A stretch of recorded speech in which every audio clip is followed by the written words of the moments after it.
Chapter 10. Atticus was feeble. He was nearly 50. When Jem and I asked him why he was so old, he said he got started late, which we felt reflected upon his abilities and manliness. He was much older than the parents of our school contemporaries, and there was nothing Jem or I could say about him when our classmates said, "My father." Jem was football crazy.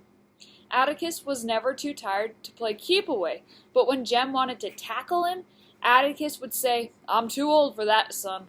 Our father didn't do anything. He worked in an office, not in a drugstore. Atticus did not drive a dump truck for the county. He was not the sheriff. He did not farm, work in a garage, or do anything that could possibly arouse the admiration of anyone. Besides that, he wore glasses. He was nearly blind in his left eye, and said left eyes were the tribal curse of the Finches. Whenever he wanted to see something, he turned his head and looked from the right eye. He did not do things our schoolmates' fathers did. He never went hunting. He did not play poker or fish or drink or smoke. He sat in the living room and read. With these attributes, however, he would not remain as inconspicuous as we wished him to. That year, the school buzzed with talk about him defending Tom Robinson, none of which was complimentary. After my bout with Cecil Jacobs, when I committed myself to a policy of cowardice, word got around that Scout Finch wouldn't fight anymore. Her daddy wouldn't let her. This was not entirely correct. I wouldn't fight publicly for Atticus, but the family was private ground. I would fight anyone from a third cousin upwards, tooth and nail. Francis Hancock, for example, knew that. When he gave us our air rifles, Atticus wouldn't teach us to shoot. Uncle Jack instructed us in the rudiments thereof. He said Atticus wasn't interested in guns. Atticus said to Jem one day, "I'd rather you shoot at tin cans in the backyard, but I know you'll go after birds. Shoot all the blue jays you want, if you can hit 'em. But remember, it's a sin to kill a mockingbird." That was the only time I ever heard Atticus say it was a sin to do something, and I asked Miss Maudie about it. "Your father's right," she said. "Mockingbirds don't do one thing but make music for us to enjoy. They don't eat up people's gardens, don't nest in corn cribs. They don't do one thing but sing their hearts out for us. That's why it's a sin to kill a mockingbird. Miss Maudie, this is an old neighborhood, ain't it? Been here longer than the town." "No, I mean the folks on our street are all old. Jem and me's the only children around here.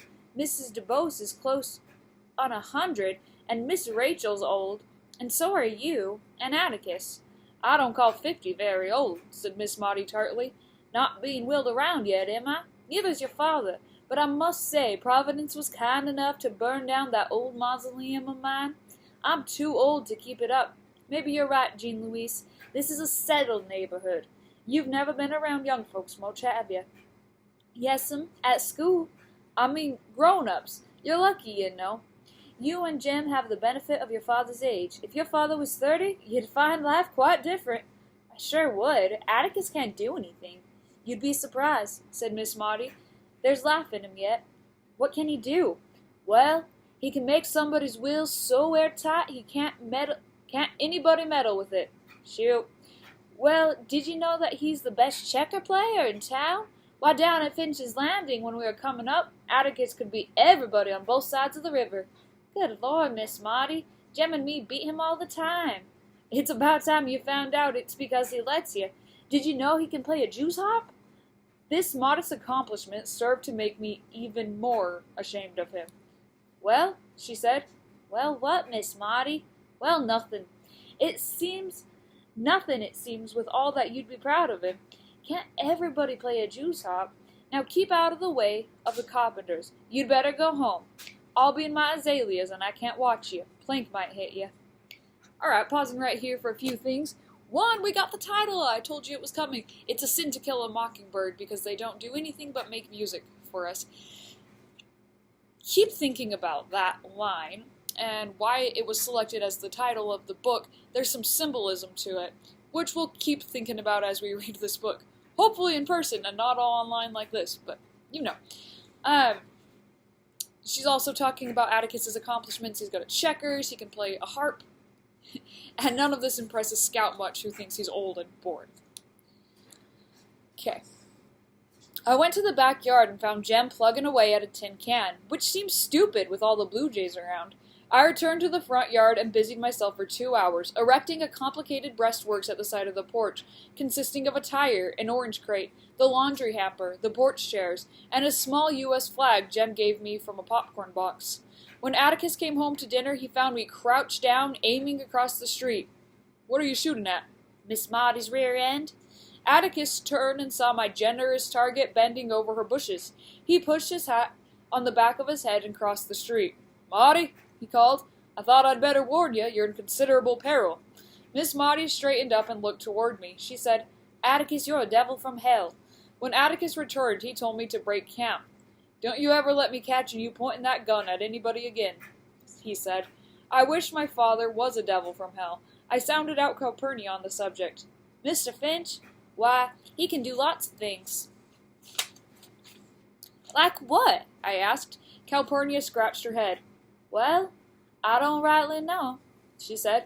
Jem underlined it when he asked Atticus if he was going out for the Methodist, and Atticus said he'd break his neck if he did. He was just too old for that sort of thing. The Methodists were trying to pay off their church mortgage and had challenged the Baptists to a game of touch football.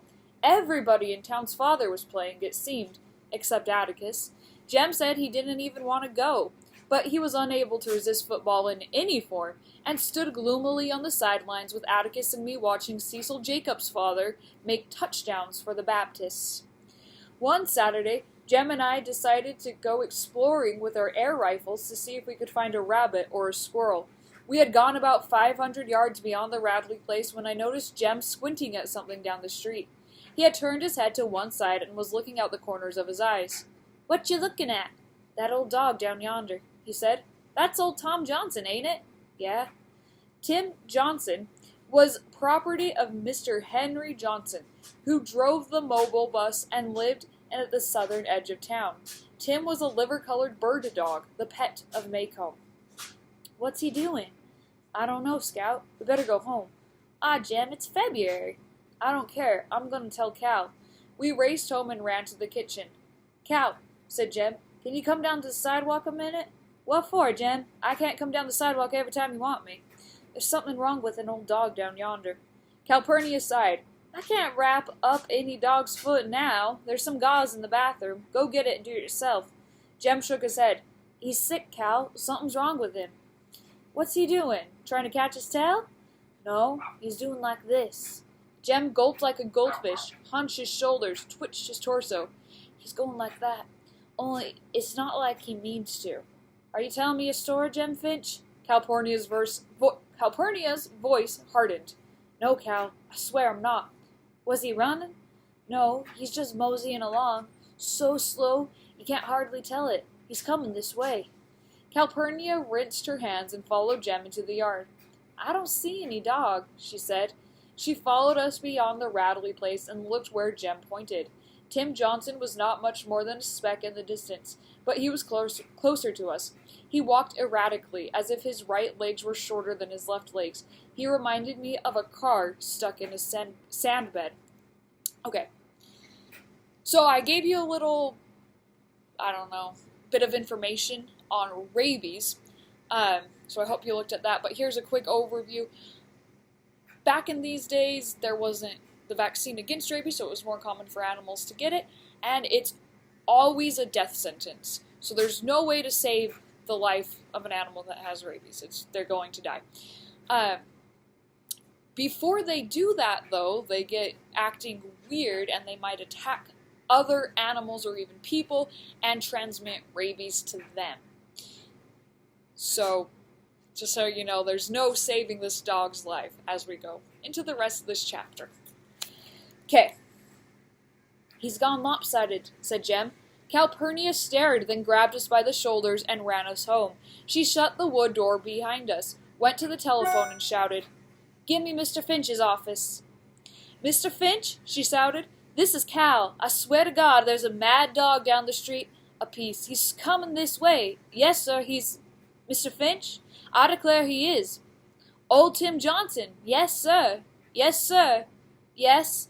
She hung up and shook her head when we tried to ask her what Atticus had said. She rattled the telephone hook and said, Miss May? Now, ma'am, I'm through talking to Mr. Finch. Please don't connect me no more. Listen, Miss May, can you call Miss Rachel and Miss Stephanie Crawford and whoever's got a phone on this street and tell them a mad dog is coming? Please, ma'am. Calpurnia listened. I know it's February, Miss May, but I know a mad dog when I see one. Please, ma'am, hurry. All right, it's February. She means it's not the time of year when an animal typically gets rabies. It's not the season for it. Why is she calling you LMA? Because she's the telephone operator who sends message to everybody else. So, okay. Calpurnia asked Jem, Radley's got a phone? Jem looked in the book and said, no. They won't come out anyway, Cal. I don't care. I'm going to go tell them. She ran to the front porch, Jem and I at her heels. You stay in that house, she yelled. Calpurnia's message had been received by the neighborhood. Every wood door within our range of vision was closed tight. We saw no trace of Tim Johnson. We watched Calpurnia running toward the Radley place, holding her skirt and apron above her knees. She went up to the front steps and banged on the door. She got no answer, and she shouted, Mr. Nathan, Mr. Arthur, mad dog's coming! Mad dog's coming! She's supposed to go around in the back, I said. Jem shook his head. Don't make any difference now, he said. Calpurnia pounded on the door in vain. No one acknowledged her warning. No one seemed to have heard it. As Calpurnia sprinted to the back porch of a black Ford swung into the driveway, Atticus and Mr. Heck Tate got out. Mr. Heck Tate was the sheriff of Macomb County. He was as tall as Atticus, but thinner. He was long-nosed, wore boots with shiny metal holes, boot pants, and a lumber jacket. His belt had rows of bullets sticking in it. He carried a heavy rifle. When he and Atticus reached the porch, Jem opened the door. Stay inside, son, said Atticus. Where is he, Cal? He ought to be here by now, said Calpurnia, pointing down the street. Not running, is he? Asked Mr. Tate. No, sir, he's with the twitching stage, Mr. Heck. Should we go after him, Heck? Asked Atticus. We better wait, Mr. Finch. They usually go in straight line, but you never can tell. He might follow the curb. Hope he don't, or he'll go straight in that Radley backyard. Let's wait a minute. Don't think he'll get in the Radley yard, said Atticus. Fence'll stop him. He'll probably follow the road. I thought mad dogs foamed at the mouth, galloped, leaped, and lunged at throats, and I thought they did it in August. Had Tim Johnson behaved thus, I would have been less frightened. Nothing is more deadly than a deserted, waiting street. The trees were still. The mockingbirds were silent. The carpenters at Miss Maudie's house had vanished. I heard Mr. Tate sniff, then blow his nose. I saw him shift his gun to the crook of his arm. I saw Miss Stephanie Crawford's face framed in the glass window of her front door. Miss Maudie appeared and stood beside her. Atticus put his foot on the rung of a chair and rubbed his hand slowly down the side of his thigh. There he is, he said softly. Tim Johnson came into sight, walking dazedly in the inner rim of the curb parallel to the Radley house. Look at him, whispered Jem. Mr. Heck said they walked in a straight line. He can't even stay on the road. He looks more sick than anything, I said. Let anything get in front of him, and he'll come straight at it. Mr. Tate put his hand to his forehead and leaned forward. He's got it all right, Mr. Finch. Tim Johnson was advancing at a snail's pace, but he was not playing or sniffing at foliage. He seemed dedicated to one course and motivated by an invisible force that was inching him towards us. We could see him shiver like a horse shedding flies. His jaw opened and shut. He was a list, but he was being pulled gradually towards us. He's looking for a place to die, said Jem. Mr. Tate turned around. He's far from dead, Jim. He hasn't got started yet. Tim Johnson reached the side street that ran in front of the Radley place, and what remained of his poor mind made him pause and seem to consider which road he would take. He made a few hesitant steps and stopped in front of the Radley gate. Then he tried to turn around, but was having difficulty. Atticus said, He's within range, Heck. You better get him before he goes down the side street. Lord knows who's around the corner. Go inside, Cal. Calpurnia opened the screen door, latched it behind her, then unlatched it and held onto the hook. She tried to block Jem and me with her body, but we looked out from beneath her arms. Take him, Mr. Finch. Mr. Tate handed the rifle to Atticus. Jem and I nearly fainted. Don't waste time, Heck, said Atticus. Go on. Mr. Finch, this is a one-shot job. Atticus shook his head vehemently. Don't just stand there, Heck. He won't wait all day for you. For God's sake, Mr. Finch, look where he is. Miss, and you'll go straight into the Radley house. I can't shoot that well, and you know it. I haven't shot a gun in 30 years. Mr. Tate almost threw the rifle at Atticus. I'd feel mighty comfortable if you did now, he said. In a fog, Jem and I watched our father take the gun and walk out into the middle of the street. He walked quickly, but I thought he moved like an underwater swimmer. Time had slowed to a nauseating crawl. When Atticus raised his glasses, Calpurnia murmured, "Sweet Jesus, help him," and put her hands to her cheeks. Atticus pushed his glasses to his forehead. They slipped down, and he dropped them in the street. In the silence, I heard them crack. Atticus rubbed his eyes and shin. We saw him blink hard. In front of the Radley gate, Tim Johnson had made up what was left of his mind. He had finally turned himself around to pursue his original course up our street. He made 2 steps forward, then stopped and raised his head. We saw his body go rigid. With movements so swift they seemed simultaneous, Atticus' hand yanked a ball-tipped lever as he brought the gun to his shoulder. The rifle cracked. Tim Johnson leaped, flopped over, and crumpled on the sidewalk in a brown and white heap. He didn't know what had hit him. Mr. Tate jumped off the porch and ran to the Radley place. He stopped in front of the dog, squatted, turned around, and tapped his finger on the forehead above his left eye. "You were a little to the right, Mr. Finch," he called. "Always was," answered Atticus. "If I had my druthers, I'd take a shotgun." He stooped and picked up his glasses, ground the broken lenses to powder under his hill, and went to Mr. Tate and stood looking down at Tim Johnson. Doors opened one by one, and the neighborhood slowly came alive. Miss Maudie walked down the steps with Miss Stephanie Crawford. Jem was paralyzed. I pinched him to get him moving, but when Atticus saw us coming, he called, "Stay where you are." When Mr. Tate and Atticus returned to the yard, Mr. Tate was smiling. "I'll have Zeebo collect him," he said. "You haven't forgotten much, Mr. Finch. They say it never leaves you." Atticus was silent. "Atticus?" said Jem. "Yes?" "Nothing." "I saw that. One-shot Finch." Atticus wheeled around and faced Miss Maudie. They looked at one another without saying anything, and Atticus got into the sheriff's car. "Come here," he said to Jem. "Don't you go near that dog, you understand? Don't go near him. He's just as dangerous, dead as alive." "Yes, sir," said Jem. "Atticus?" "What, son?" "Nothing." "What's the matter with you, boy?" said Mr. Tate, grinning at Jem. "Didn't you know your daddy's—" "Hush, Heck," said Atticus. "Let's go back to town." When they drove away, Jem and I went to Miss Stephanie's front steps. We sat waiting for Zeebo to arrive in the garbage truck. Jem sat in a numb confusion, and Miss Stephanie said, who'd have thought Mad Dog in February? Maybe he wasn't mad. Maybe he was just crazy. I'd hate to see Harry Johnson's face when he gets in from Mobile Run and finds Atticus Finch has shot his dog. But he was just full of fleas from somewhere. Miss Maudie said Miss Stephanie'd be singing a different tune if Tim Johnson was still coming up the street, that they'd find out soon enough. They'd send his head to Montgomery. Jem became vaguely articulate. "Did you see him, Scout?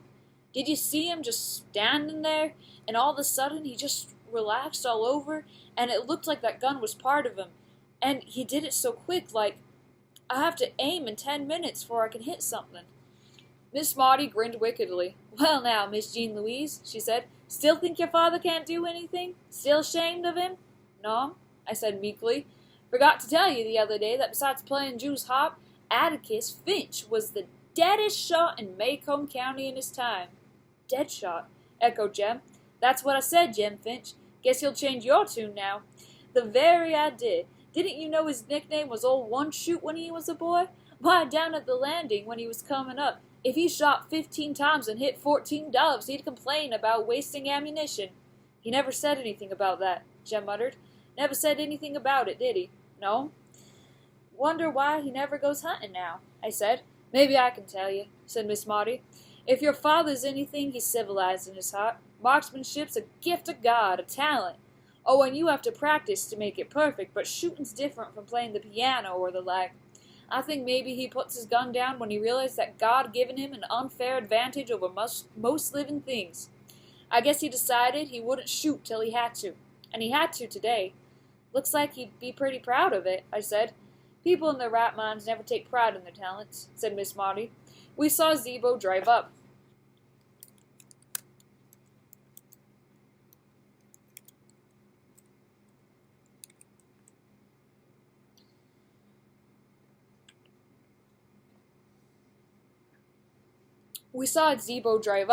He took a pitchfork from the back of the garage truck and gingerly lifted Tim Johnson. He pitched the dog onto the truck, then poured something from a gallon jug on and around the spot where Tim fell. "Don't y'all come over for a while," he called. When he went home, I told Jem we'd really have something to talk about at school on Monday. Jem turned to me. "Don't say anything about it, Scout," he said. "What? I certainly am. Ain't everybody's daddy the dead shot in Macomb County?" Jem said, "I reckon if he wanted us to know, he'd have told us. If he was proud of it, he'd have told us. Maybe it just slipped his mind," I said. "Nah, Scout, it's something you wouldn't understand. Atticus is real old, but I wouldn't care if he couldn't do anything. I wouldn't care if he couldn't do a blessed thing." Jem picked up a rock and threw it jubilantly at the cart house. Running after it, he called back, "Atticus is a gentleman, just like me."